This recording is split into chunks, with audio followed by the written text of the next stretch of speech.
Hello, Dustin Paschal here with Simon Paschal Says for our first video in quite some time.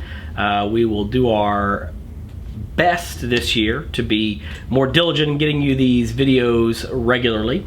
But to come back, what we wanted to talk about first was kind of some changes that the Department of Labor has made in the area of the Fair Labor Standards Act as we move into 2020 and beyond.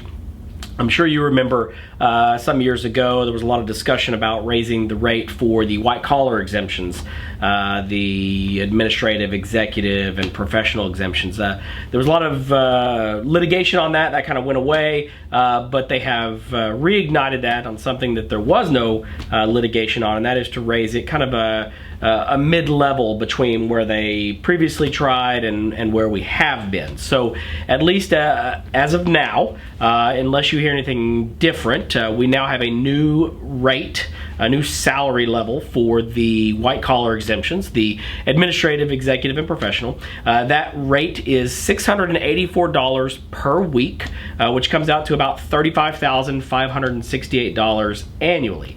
That is the salary test portion of those exemptions. So if someone meets that salary level, then you look to the job duties test to determine if they are exempt. So that's the new salary level. So make sure you're checking your job descriptions and your compensation on the individuals that you believe are exempt as either administrative, executive, or professional.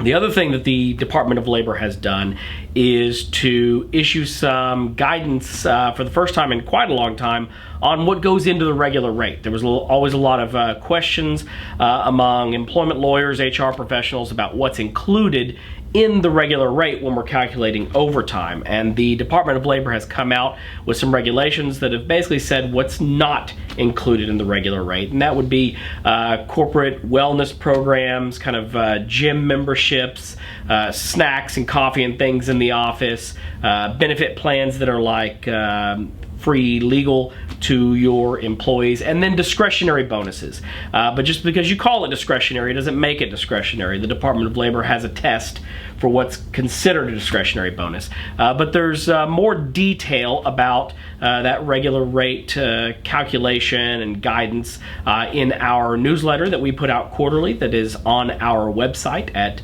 simonpaschal.com. So you can find out more information there, and you can also find out more information on the Department of Labor website. So a couple of things to keep in mind as you move into 2020, some action from the Department of Labor. So we hope that is helpful to you. Tune in next time for Simon Paschal Says.